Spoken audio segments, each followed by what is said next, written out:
Hello there. Today I present a speculative hypothesis that seeks to address the mental health challenges associated with cannabis consumption.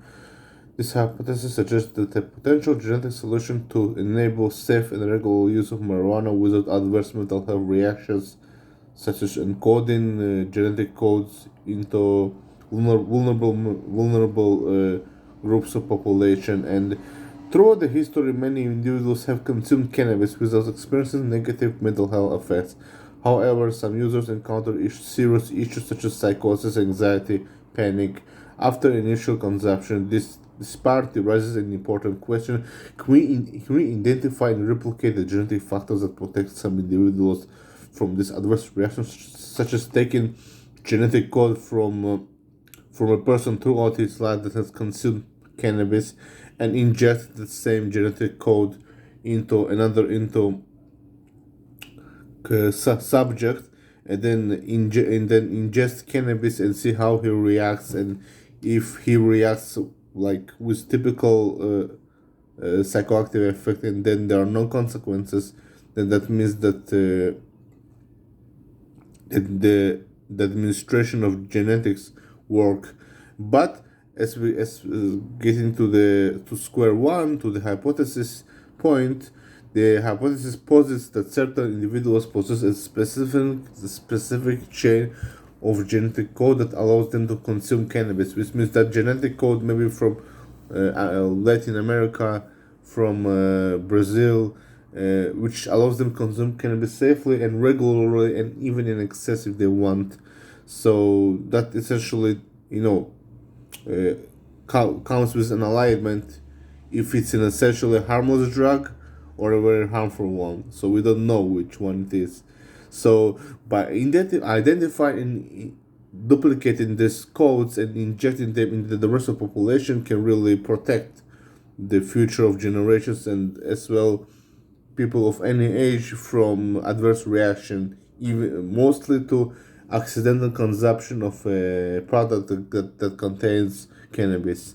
So preserving this genetic sequence is really crucial, just like core to its life, which we could potentially apply to the broader population. This is genetic modification that could enable more people, even people with exceptions for psychosis, schizophrenia, to smoke marijuana without adverse reactions. So generally, we're here delving into imaginary world of Don Quixote,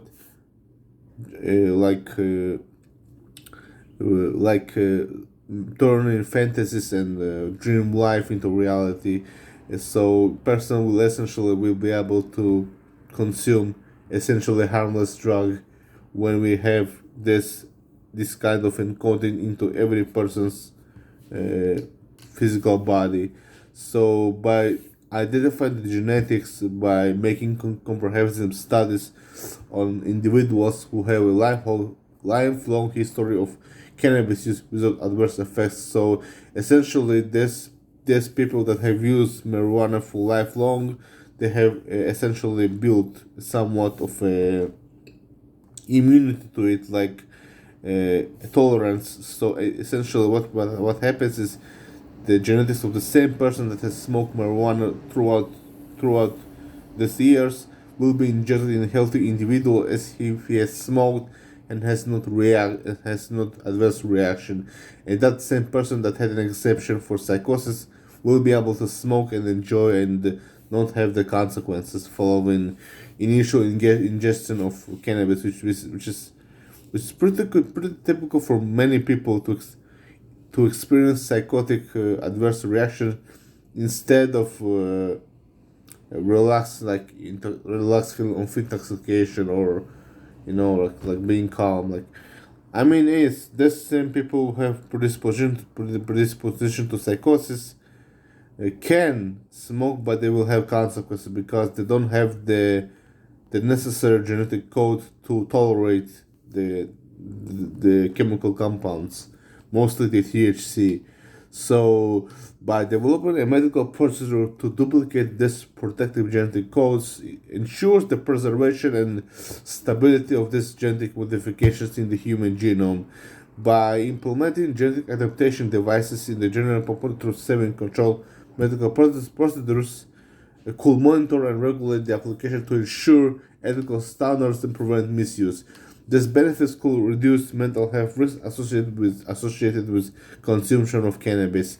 By equipping individuals with protective genetic traits, we can minimize the risk of psychotic reactions and other mental health issues associated with cannabis, and especially high potency products that are available today in Canada, in Oregon, in Colorado, in California, and by this kind of stuff can really ease regulations and worrisome reactions from law enforcement, from the police, from the politicians, and with this reduced health risks in response to this kind of genetic treatment, regulatory bodies can ease restrictions on cannabis consumption and use, allowing more individuals to benefit from its therapeutic and recreational uses without concerns for mental health reactions.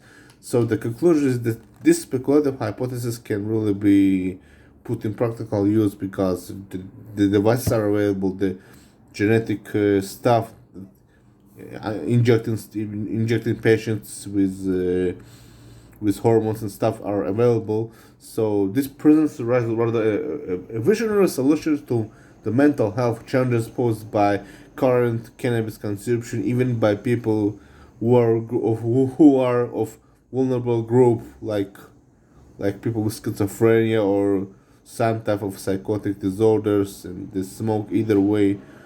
So by harnessing the genetic science, we can potentially create a future where safe and regular marijuana use is accessible to everyone without the fear of adverse mental health effects. This approach not only offers a path to more relaxed regulations, but also promotes a healthier society and much less adverse reactions or exemptions where a person slips into psychosis and ends up with a serious mental health condition. So essentially, by promoting this kind of treatment, we can really feel less worried.